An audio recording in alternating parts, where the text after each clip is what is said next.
सिद्धेभ्यः ओम नमः सिद्धेभ्यः ओम नमः सिद्धेभ्यः यदर्चा भावेन प्रमुदितमनादरे दोर्यः छनाता सिद्धस्वर्गी दोनगण समर्था सुखनिधि लभन्ते सद्भक्त्या शिवसुखसमाजं किमुतदा महावीर स्वामी महावीर स्वामी महावीर स्वामी दुर्वा पंथनो नित्यं ज्ञान दर्शन नायिका चारित्रानंदं वीरा मोक्ष मार्गोपदेशिका पंच प्रवृत्ति भगवान की एकनाथ भगवान की अंतिम संगति भगवान महावीर स्वामी की आचार्य श्री कुंद कुंद भगवंत की आचार्य श्री उमा स्वामी भगवंत की आचार्य श्री विमल सागर जी महाराज की आचार्य गुरुदेव सरस्वती सागर जी महाराज की 3 करोड़ मणि राजों की द्वादशांजलि माता की बोले दिव्य तपस्वी आचार्यों की राष्ट्रगत आचार्य 108 सुंदर सागर जी गुरुदेव की गुरुदेव की गुरुदेव की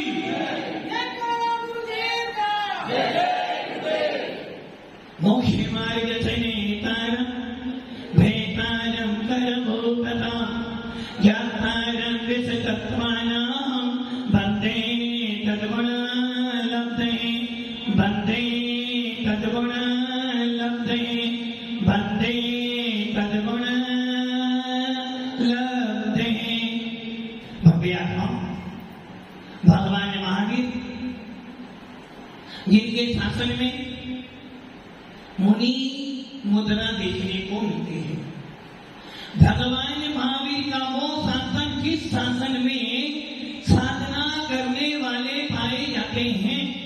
भगवान महावीर का वो शासन जिस शासन में जहाँ के जीव अन्न का कीड़ा पड़ा हुआ है अर्थात बिना भोजन किए उसका एक दिन भी नहीं निकल सकता है, 1 घंटा नहीं निकल पाता है। ऐसे भगवान महावीर के शासन में ऐसे भी साधना करने वाले श्रावक भी हैं, मुनि राज भी हैं, त्यागी वर्गी भी हैं, जो आत्मा के लिए उस परमात्मा के लिए मिलने के लिए उस परमात्मा पद को प्राप्त करने के लिए कठोर साधना करते हैं। ऐसा जैन शासन, ऐसा वितरक शासन हम आपको मिला है। जिस शासन में कौन जैसे आचार्य भगवंत हुए, जिस शासन में ऐसे आचार्य हुए कि उनको घानी में फेंक दिया, उन्होंने छू नहीं करी। इस शासन में भगवान महावीर के शासन में ऐसे ऐसे मुनिराज भी हुए जिनको जिंदा दीवारों में छिप दिया, फिर भी उन्होंने वो नहीं करी। क्यों? मात्र इसलिए कि आत्मा को यदि परमात्मा बनाना है तो तपना तो पड़ेगा। यदि कर्मों का विनाश करना है तो उत्सर्ग परिचय को सहन करने पड़ेंगे। किंतु काम क्या करना है? उपसर्ग परिचय सहन आप भी करते हो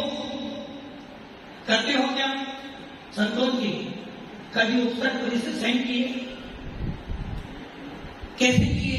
आप भी सहन करते हो और दिगंबर साधु भी। आप जब आपके पास दुख आता है तो आपके परिणाम द्वेष के होते हैं। जब सुख आता है तो आपके परिणाम राग के हो जाते हैं। किंतु मुनि राजों के बाद जब सुख दुख आता है ना वो राग करते हैं ना द्वेष करते हैं, अपने भावों को निर्मल बनाने का पुरुषार्थ करते हैं। इसलिए बार बार सुन रहे हो, भावों में थोड़ा तो सुधार कीजिए, भावों में थोड़ा तो सुधार कीजिए, थोड़ा थोड़ा बाबू जी का ध्यान कीजिए। सारा जैन शासन भावों पर टिका हुआ है। सवेरे से लेकर रात तक पहले गुण स्थान पर लेकर सिद्ध पर चर्चा भावों की है। जैसा भाव वैसा काम, जैसा भाव वैसा काम। भावों से दाम होता है, भावों से काम होता है, और भावों से कर्मों का आना जाना होता है। उपयोग को भटकाओगे तो भाव खराब होंगे। इधर उधर झांकोगे तो, एक कहावत है ना, देखना है देखो किंतु झांकना। इसलिए आचार्य भगवंत बार बार कह रहे हैं, अपने उपयोग को कहाँ लगाओ? अभी अपनी आत्मा में लगाओ। यदि अपने उपयोग को, अपने भावों को अच्छा बनाना चाहते हो, सारे विकल्पों को, जब धर्म करो, पूजन करो, अभिषेक करो, तो भावों को कहाँ लगाओ? अपनी आत्मा में लगाओ। और जब घर जाओ और धर्म में लगाओगे तो क्या होगा? धर्म नीति से धन कमाया। इसलिए आचार्य भगवान दूसरे अध्याय में चर्चा भावों की कर रही है। और भाव तुम्हारे भी होते हैं, भाव हमारे भी होते हैं। कर्म बंध आपको भी होता है, कर्म बंध हमको भी होता है। कर्मों की निजरा आपकी भी होती है, कर्मों की निजरा हमारी भी होती है। किंतु अंतर कब पड़ता है? जैसे तुम्हारे भाव हुए वैसे तुम्हारा काम हुआ। तत्वान सूत्र के दूसरे अध्याय के पहले सूत्र की चर्चा चल रही थी। औपनिक छौको भावो मिश्रज्ञा जीवन से श्वेतक बोधिक परिणाम को क्या। इन 5 भावों में कितने भाव? आचार्य उमा स्वामी जी ने 5 भाव लिखे हैं, जबकि ज्ञानागम में 6 भाव लिखे थे। और छठा भाव था इन सबके सहयोग से, द्वि सहयोगी, त्रिसहयोगी, चतुर्सहयोगी, पंचसहयोगी मिलकर छठा भाव भी बना था। अब इन 5 भावों में सबसे पहला भाव दिया औपनिक भाव। कौन सा भाव है? औपनिक भाव। और हम ये सब अच्छी तरह जानते हैं, यदि मोक्ष में जाना है, यदि मोक्ष में जाना है तो क्या करना पड़ेगा? यदि मोक्ष में जाना है, या मोक्ष किसे कहते तो क्या बोलोगे आप? मोक्ष का क्या है? सबसे अलग हो जाना। मोक्ष का अलग है, सबसे अलग हो जाना, अपने स्वभाव में आ जाना। अर्थात मेरी आत्मा में जो 8 कर्म लगे थे उनको अलग कर देना, उनको विनाश कर देना मोक्ष है। और मोक्ष का उपाय क्या था? की मोक्ष का उपाय क्या है?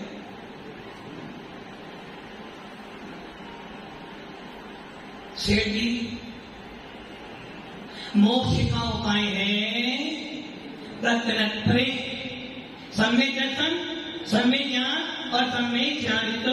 जब 6 डाला पढ़ते हो, 6 डाला में क्या लिखा है? मोक्ष पहले की प्रथम श्री या मिले ज्ञान चरित्र।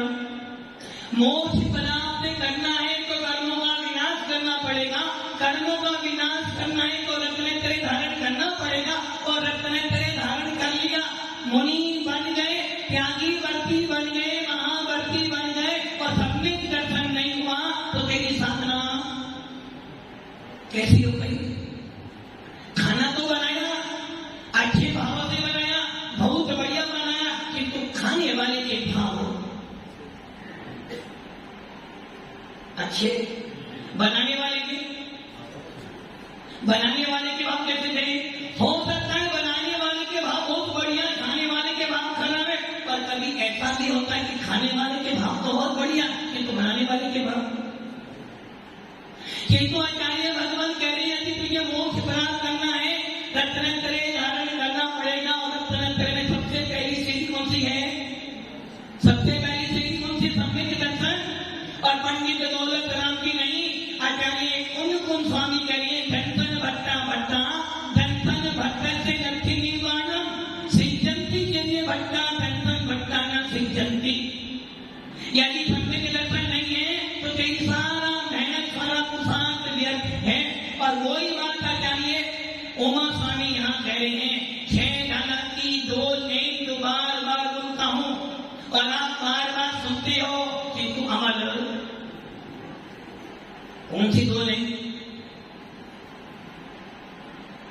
2 लेन समय के सोना चेते सियाने काले बता मत खोबे, ये नरे भावे फिर विनने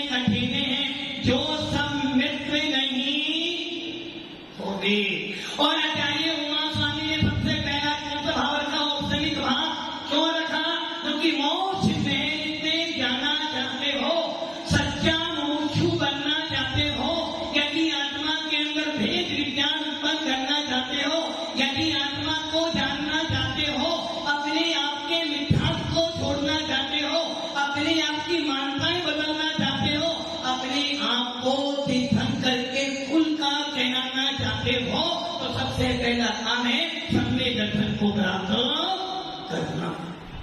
यदि चाहते हो कि आपका नाम भी उन सिद्धों में आ जाए जो सिद्ध मोक्ष जाने वाले हैं, चाहते हो, सिद्ध बनना चाहते हो ना, तो काम क्या करना है? बस एक काम करना, सबसे पहले सम्यक दर्शन। इसलिए आचार्य उमा स्वामी ने सबसे पहले रखा औपचारिक भाव। जब भी मोक्ष मार्ग शुरू होगा किसी भी जीव का, सबसे पहले सम्यक दर्शन की प्राप्ति होनी है। बिना सम्यक दर्शन प्राप्त किए तुम्हारा मोक्ष मार्ग शुरू होने वाला। और सम्यक दर्शन 3 प्रकार के हैं, औपचारिक, छाई, क्षयोपचारिक। और जब भी किसी मिथ्या दृष्टि जीव को सम्यक दर्शन होगा, सबसे पहला क्या होगा? औपचारिक सम्यक। इसलिए सबसे पहले कौन सा भाव रखा? औपचारिक भाव। इस भाव के बिना आपका मोक्ष मार्ग शुरू होने वाला नहीं है। नंबर 1 कारण। नंबर 2 कारण, उपसम सम्यक दर्शन प्राप्त करने वाले या औपचारिक भाव को प्राप्त करने वाले जीव बहुत कम है, इसलिए उसको सबसे पहले रखा।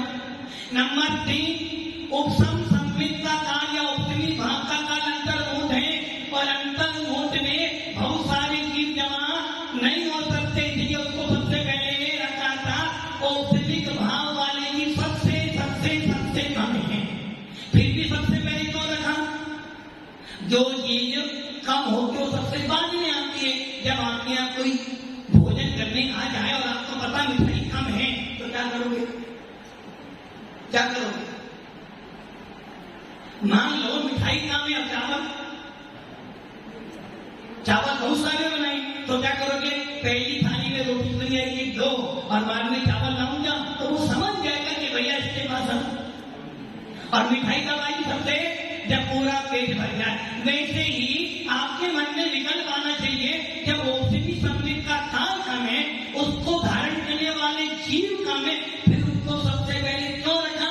तो आचार्य कहते हैं, जब भी शुरुआत होगी, जब भी शुरुआत होगी तेरे मोक्ष मार्ग की, तो सबसे पहले इसी भाव से होगी। यदि तुझे मुनि बनना है, यदि तुझे मुनि बनना है, तो सबसे पहले तुझे क्या करना पड़ेगा? घर का त्याग। वैसे ही इस औपचारिक भाव के बिना तेरा मोक्ष मार्ग शुरू होने वाला नहीं है, सबसे पहले रखा। अब नंबर 2 पर क्या रखा? छाई, छाई भाव। और हमने कल बोला था, घर जाना और क्या करना? कैलाशी क्या करना?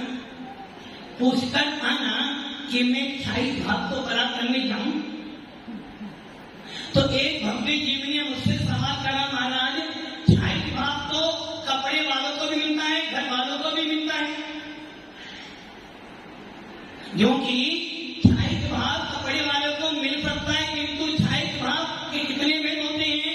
अगर आप सूत बोलोगे 9 भेद होते हैं। और छाई भाव मिलेगा किनको? जो मुनिराज होंगे। हो सकता है राजा श्री ने छाई सम्यक दर्शन करा, उसने मार्ग अभी 0 प्राप्त की है, अभी उसके लिए 8 भाव शेष हैं। इसलिए छाई भाव को प्राप्त करने की योग्यता गृहस्थों में मात्र सम्यक दर्शन कर सकता है, किंतु छाई भाव को प्राप्त करने के लिए मुनि को बनना पड़ेगा। अब सवाल है, दूसरे नंबर पर छाई भाव रखा।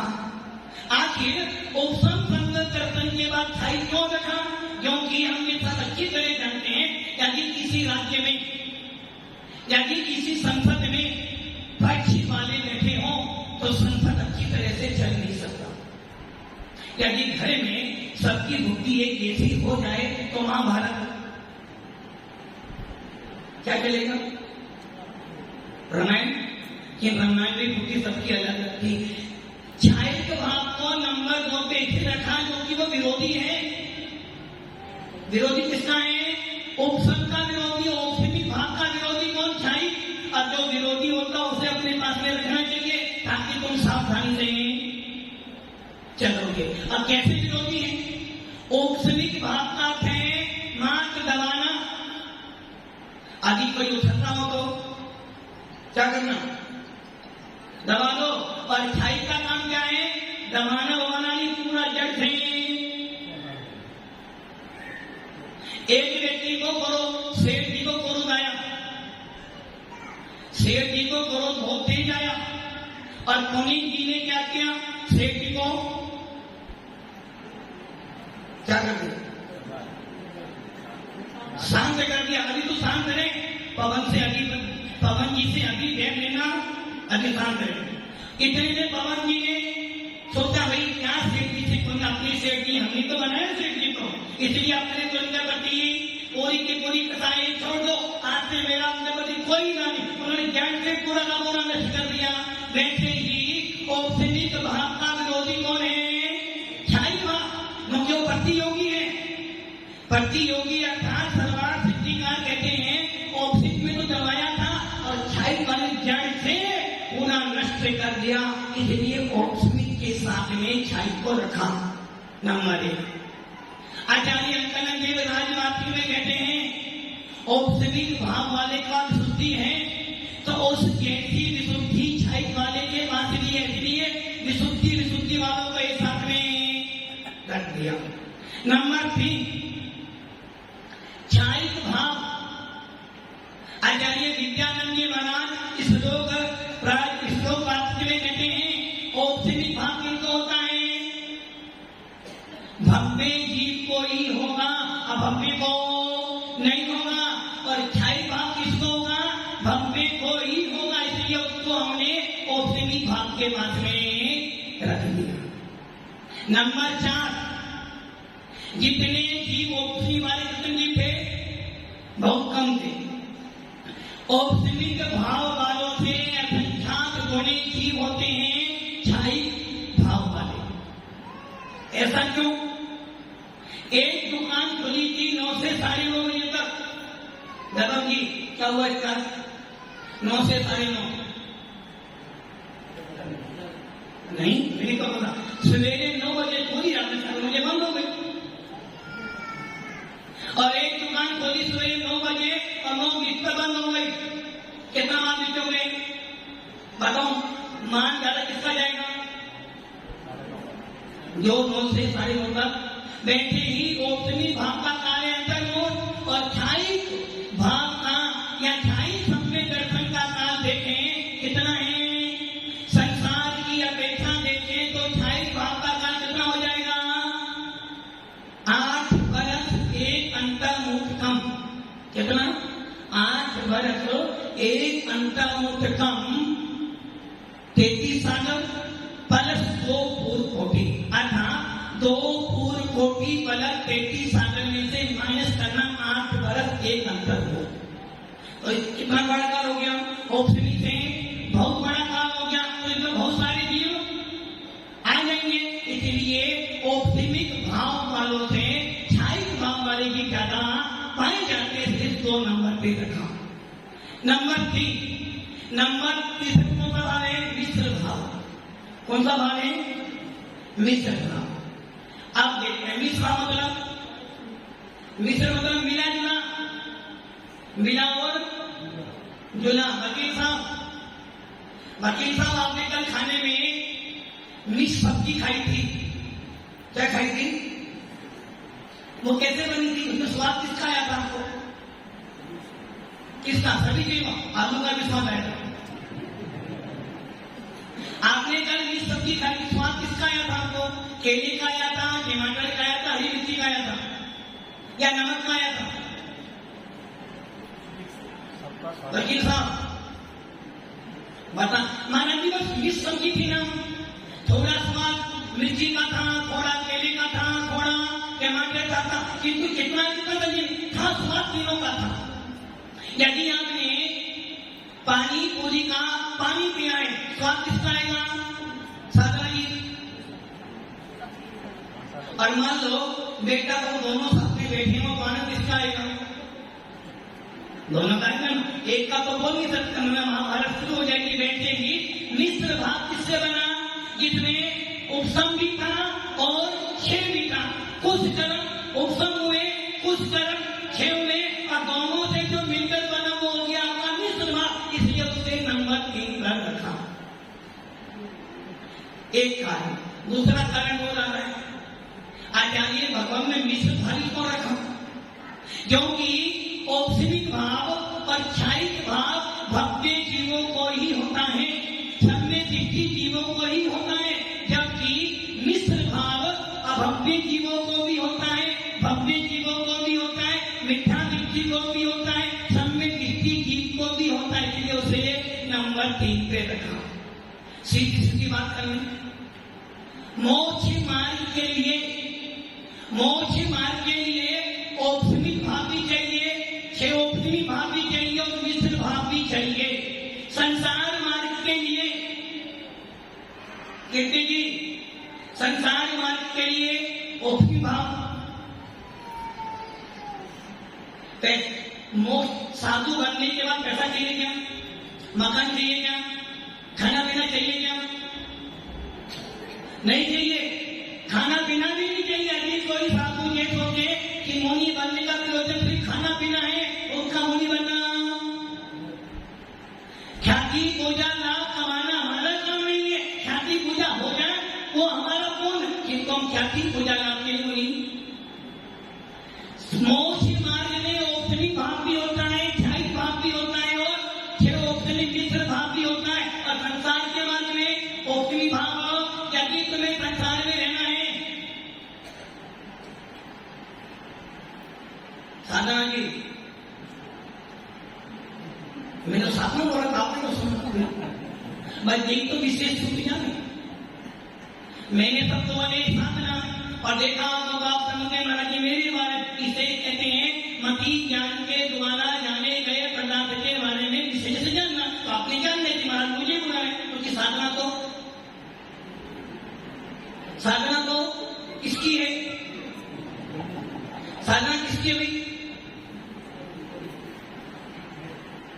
साधना तो साधा नाम की महिला तो तुम्हारी है, किंतु साधना करने वाली यहां से बैठी है।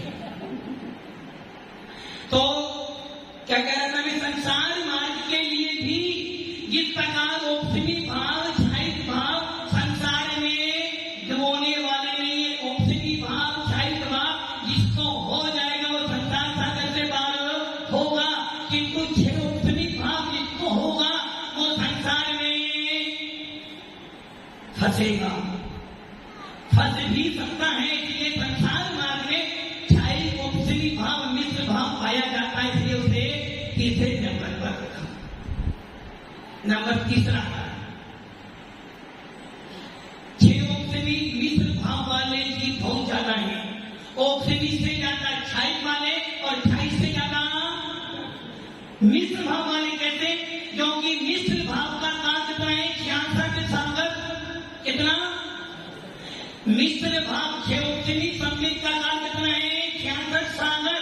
जबकि क्षायिक का काल था संसार अवस्था की अपेक्षा 8 वर्ष, 1 अंगामुत्तम, 2 पूर्ण कोटि से 33 सागर, और यहाँ 66 सागर। कितना बड़ा काम, तो उनमें बहुत सारे जीव, इसलिए उसे नंबर 3 पर रखा। अब महत्वपूर्ण बात, इसके बाद सब दिखाया है औपनिक, क्षाओ, भावो, मिश्रक्षा, जीवत से जीव के ही भाव किनके होते हैं? भाव किनके होते हैं संतोष जी? ये बोलते ही होते हैं। चाहे माइक के भाव हो सकते हैं, मोबाइल के भाव हो सकते हैं, या कार्टून किस्सा के भाव हो सकते हैं। भाव तो होते हैं ना, 500 रुपए किलोमीटर। इनमें महात्मा गांधी की बात नहीं कर रहा हूं।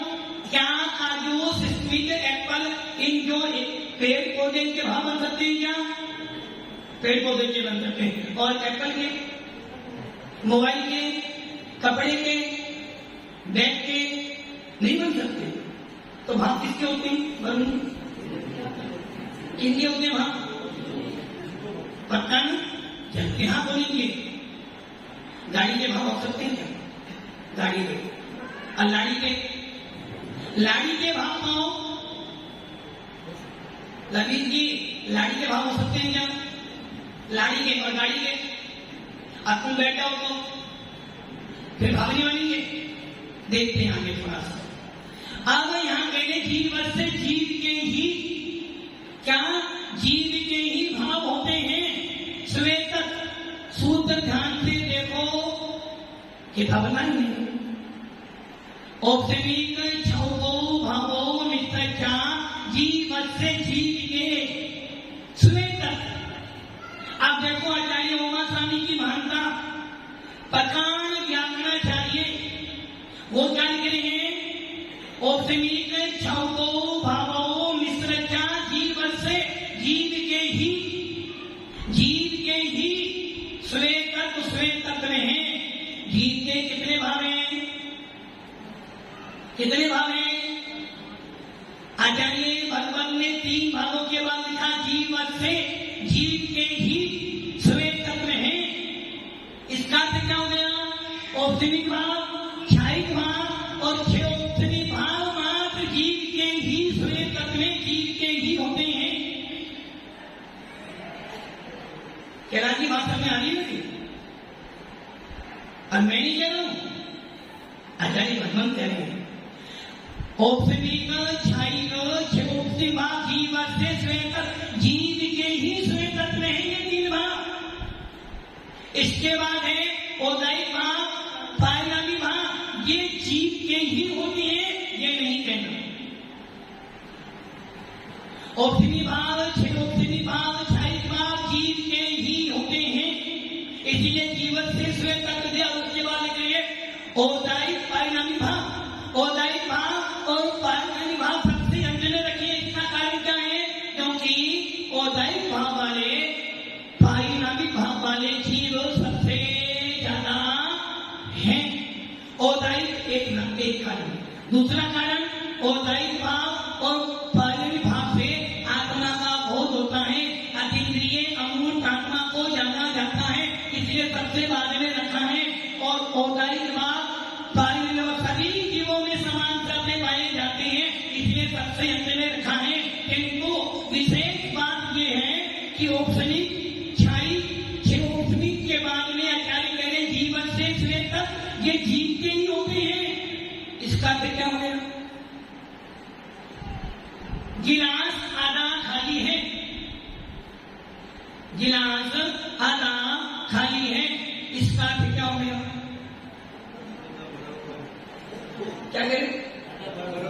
मैंने तो बोला मैंने बोला है गिलास आधा खाली है, आपने क्या बोला? आधा भरा हुआ है। मैंने आधा गिलास दूध पी लिया, इसका क्या हो गया? आधा अभिशेष बचा। वैसे ही मैंने बोला औपनिक भाव, क्षेत्रीय भाव, क्षायिक भाव जीव के ही होते हैं, जीवन से श्वेतक, जीव के ही श्वेतक में। इसका क्या हो गया? कि औदायिक भाव, वायु भाव जीव के अलावा अन्य में भी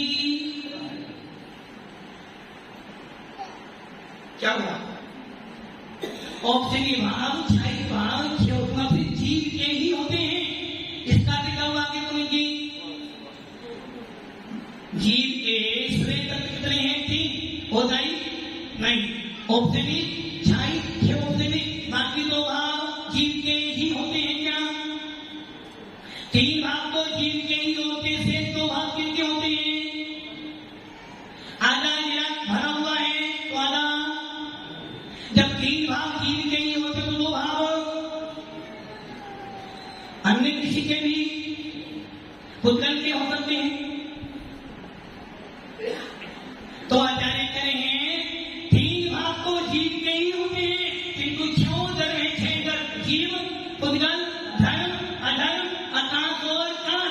तो पुद्गल के भी भाव होते हैं, धर्म के भी भाव होते हैं, अधर्म के भी भाव होते हैं, काल के भी भाव होते हैं, आकाश के भी भाव होते हैं। जीव के अंदर औपनिक भाव भी, जीव के अंदर औपनिक भाव भी पाया जाता है, क्षायिक भाव भी पाया जाता है, क्षेत्रीय भाव भी पाया जाता है। ये तीनों भाव जीव के ही होते हैं, किंतु औदायिक भाव जीव में भी पाया जाता है, पुद्गल, धर्म, अधर्म, आकाश, काल में भी पाया जाता है।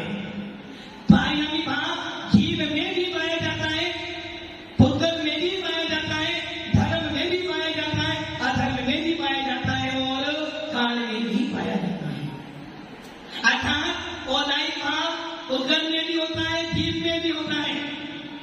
परिणामी भाव जीव में भी होता है, पुद्गल में भी होता है, धर्म में भी होता है, अधर्म में भी होता है, काल में भी तो 3 भाग औपचारिक भाग, 6 भाग 6 औपचारिक चीज के ही होते हैं। इतना समझ में आ गया होगा। आगे चर्चा कल करेंगे। ओम नमः शिवाय।